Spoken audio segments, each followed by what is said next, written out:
Son couronnement aura lieu en mai prochain, mais le roi Charles a déjà commencé à tout réorganiser au palais de Buckingham.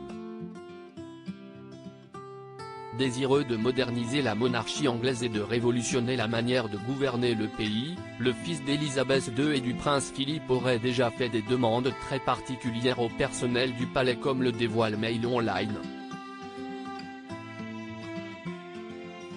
Ainsi, Charles III aurait notamment eu la bonté de dire aux serviteurs de ne plus disparaître à reculons en leur présence.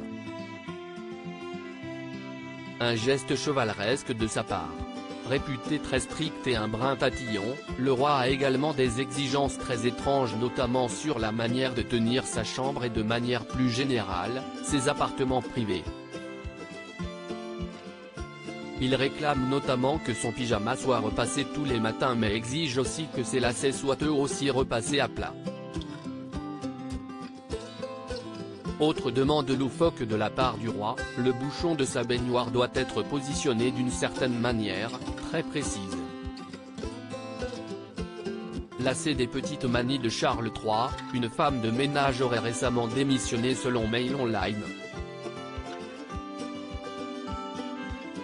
Camilla passe un savon à Buckingham Palace. De son côté, la reine consort Camilla Parker Bowles n'est pas en reste en ce qui concerne les innovations au sein du palais.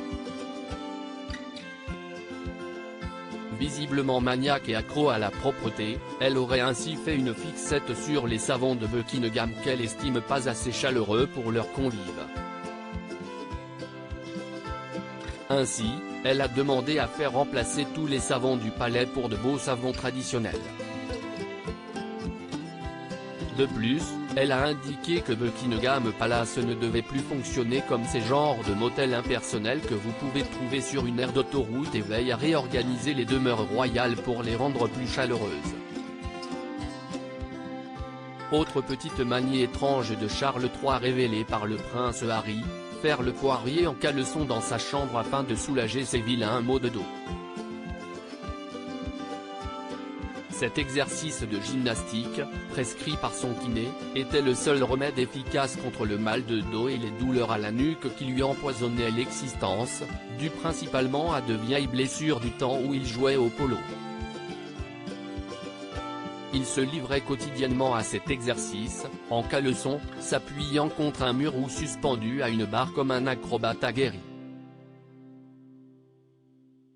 A ainsi confié le mari de Meghan Markle. Un exercice qui doit cependant être très drôle à regarder pour le personnel du palais.